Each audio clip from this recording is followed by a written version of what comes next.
रुक कर लेते हैं इस वक्त की बड़ी खबर का। राष्ट्रपति द्रौपदी मुर्मू का 3 दिवसीय उत्तराखंड दौरा है। 19 से 21 जून तक राजधानी देहरादून में रहेंगी महामहिम। राष्ट्रपति के दौरे के चलते दून में सुरक्षा व्यवस्था के पुख्ता इंतजाम किए गए हैं। पुलिस प्रशासन ने जारी की है ट्रैफिक एडवाइजरी। सुरक्षा के चलते शहर में कई रूट डायवर्ट किए गए हैं। साथ ही आपको ये भी जानकारी दे देते हैं कि इसी रूट से मसूरी जाने वाले वाहन सहस्त्रधारा क्रॉसिंग से भेजे जाएंगे। घंटाघर से मसूरी जाने वाले वाहन केनाल रोड से होते हुए मसूरी भेजे जाएंगे। तो इस वक्त की बड़ी खबर आप तक पहुंचा रहे हैं कि राष्ट्रपति द्रौपदी मुर्मू का 3 दिवसीय उत्तराखंड दौरा है। 19 से 21 जून तक राजधानी देहरादून में रहेंगी महामहिम।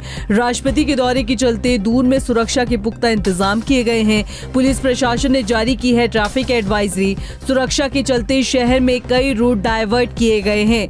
जानकारी दे दें कि इसी रोड से मसूरी जाने वाले वाहन सहस्त्रधारा क्रॉसिंग से भेजे जाएंगे। घंटाघर से मसूरी जाने वाले वाहनों को केनाल रोड से होते हुए मसूरी भेजा जाएगा। तो इस वक्त की बड़ी खबर आप तक पहुंचा रहे हैं कि उत्तराखंड दौरे पर आ रही हैं राष्ट्रपति द्रौपदी मुर्मू। 19 से 21 जून तक राजधानी देहरादून में रहेंगी महामहिम, जिसके चलते हुए सुरक्षा के पुख्ता इंतजाम किए गए हैं। साथ ही शहर के कई रूट को डायवर्ट भी किया गया है।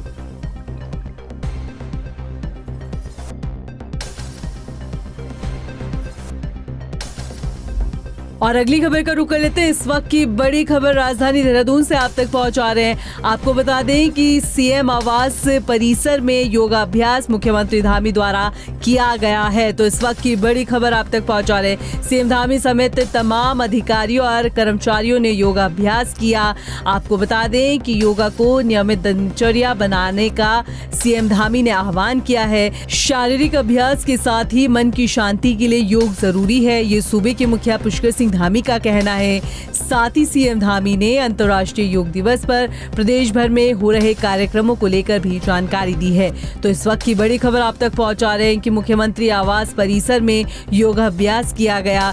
सीएम धामी समेत अधिकारी और कर्मियों ने योग किया है। आपको बता दें कि सीएम धामी ने कहा है कि योग को नियमित दिनचर्या का हिस्सा बनाएं। शारीरिक अभ्यास के साथ ही मन की शांति के लिए योग जरूरी है, ये भी मुख्यमंत्री पुष्कर सिंह धामी का कहना है। साथ ही आपको ये भी जानकारी दे दें कि अंतर्राष्ट्रीय योग दिवस पर प्रदेश भर में कार्यक्रम का आयोजन हो रहा है। तो इस वक्त की बड़ी खबर आप तक पहुंचा रहे हैं कि सीएम आवास परिसर में योग अभ्यास किया गया। सीएम धामी समेत अधिकारियों और कर्मियों ने योग किया। आज जन जन के समर्पण से, सभी योग साधकों के समर्पण से, उनकी अनवरत रूप से योग को जन जन का योग बनाने के कारण, उनकी दृढ़ता के कारण आज ये एक वैश्विक आंदोलन बन गया है। साथियों, हमारा मन अति चंचल है। ये भौतिक साधनों के पीछे भागता है। यह दौड़ता हुआ मन कभी भी व्यक्ति को चेतना की गहराइयों में नहीं ले जा पाता है।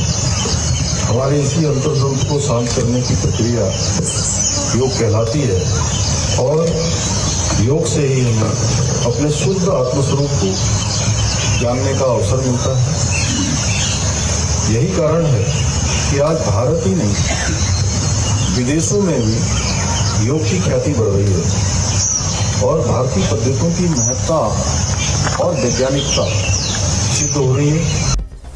अगली खबर का रुख कर लेते हैं। बीजेपी विधायक दिलीप रावत ने भ्रष्टाचार को लेकर आवाज उठाई है। जी हां, बीजेपी विधायक दिलीप रावत ने भ्रष्टाचार को लेकर आवाज उठाई है। विधायक ने यूपीसीएल अधिकारियों पर गंभीर आरोप लगाए हैं। यूपीसीएल के अधिकारियों पर पैसा लेकर पोस्टिंग कराने का आरोप लगाया है। साथ ही उन्होंने सेवा विस्तार को लेकर भी सवाल उठाए हैं। विद्युत कर्मी की ऑन ड्यूटी करंट लगने से मृत्यु के बाद बड़ा बयान दिया, यूपीसीएल को जिम्मेदार ठहराया। यूपीसीएल में ज्यादातर अधिकारी अस्थायी रूप से काम कर रहे हैं, ये विधायक का कहना है। उनका कहना है कि पहले भी इस मामले को लेकर शिकायत कर चुके हैं। तो इस वक्त की बड़ी खबर आप तक पहुंचा रहे कि बीजेपी विधायक दिलीप रावत ने भ्रष्टाचार को लेकर आवाज उठाई है। विधायक ने यूपीसीएल अधिकारियों पर गंभीर आरोप लगाए हैं। यूपीसीएल के अधिकारियों पर पैसा लेकर पोस्टिंग कराने का आरोप लगाया है। सेवा विस्तार को लेकर भी गंभीर आरोप लगाए हैं।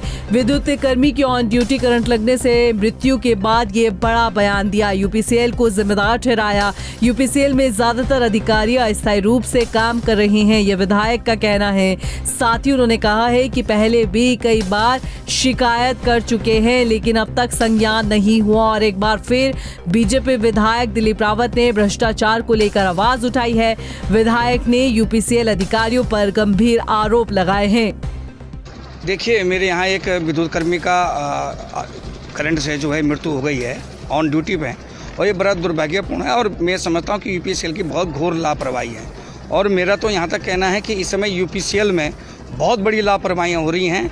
टेम्परेरी एमडी बने हैं, टेम्परेरी डायरेक्टर बना है और पैसा ले लेके इनको पोस्टें बांट दी गई हैं।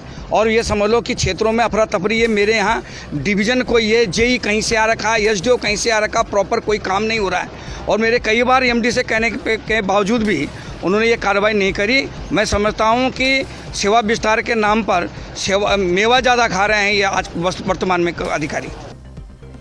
और अगली खबर का रुख कर लेते हैं। मौसम का बड़ा अपडेट आप तक पहुंचा रहे हैं कि उत्तराखंड में रुक रुक कर बारिश का दौर जारी है। प्रदेश के कई जिलों में आज भी भारी बारिश का अलर्ट जारी हुआ है। मौसम विभाग ने बारिश का येलो अलर्ट जारी किया है। भारी बारिश की चेतावनी के चलते सावधानी बरतने की अपील की गई है। बारिश के बाद तापमान में भी गिरावट दर्ज की गई है और लोगों को गर्मी से भी राहत मिली है। तो इस वक्त की बड़ी खबर आप तक पहुंचा रहे हैं। मौसम का बड़ा अपडेट आपको दे दें कि उत्तराखंड में रुक रुक कर बारिश का दौर जारी है। प्रदेश के कई जिलों में आज भी भारी बारिश का अलर्ट जारी हुआ है। मौसम विभाग ने बारिश का येलो अलर्ट जारी किया है। भारी बारिश की चेतावनी के चलते सावधानी बरतने की अपील हुई है। बारिश के बाद तापमान में गिरावट दर्ज की गई है। लोगों को गर्मी से राहत मिली है।